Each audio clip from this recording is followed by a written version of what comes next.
Mapagpalang araw sa ating lahat mga kananay. For today's video po is gagawa tayo na ice candy. Buko pandan na ice candy.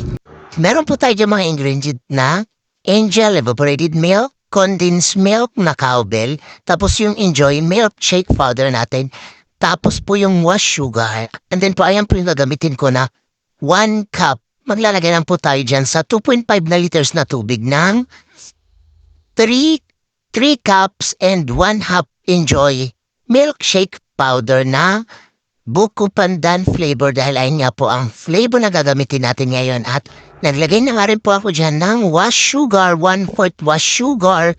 And then sinunod ko na rin po yung condensed milk natin na cowbell. Ayan lang po yung gusto kong brand ng condensed milk kasi para sa akin sakto lang yung tamis niya, masarap yung lasa niya at yung texture niya, tas mura pa. And then, Angel evaporated milk. Gusto ko rin yung brand ng Angel pagdating sa evaporated milk. Pero may mas mura po dyan yung Jersey kung gusto nyo.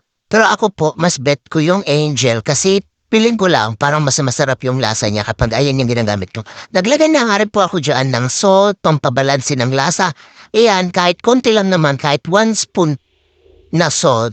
Tapos halu-haluin lang po natin yan lahat hanggang sa matunaw po siya, madissolve po at ayan na nga po siya natunaw na. Kaya nga po, magbabalot na po tayo at ang ginamit ko po dyan na plastic is yung 1 in 1/2 na plastic. Tapos ang akin naman po takalan is 1/4 cup ang aking takalan. Pero hindi ko po siya pinupuno at ayan po. Sa isang ganyan, isang kaserola, ang nagawa ko po dyan lahat is 115 pieces po lahat yan. Pero kadalasan po ang nagagawa ko po talaga dyan is 110 pieces po. Ayan po, ang tutubuin ko po dyan is 300 plus lang po. Kasi yung gastos ko po is kulang-kulang 200 din po yung capital ko dyan, yung puhunan ko. Kaya meron pa ko dyan 300 plus na tubo. Siyempre po, need po natin gupitan para maayos naman po siya tignan kapag nilagay natin sa ref.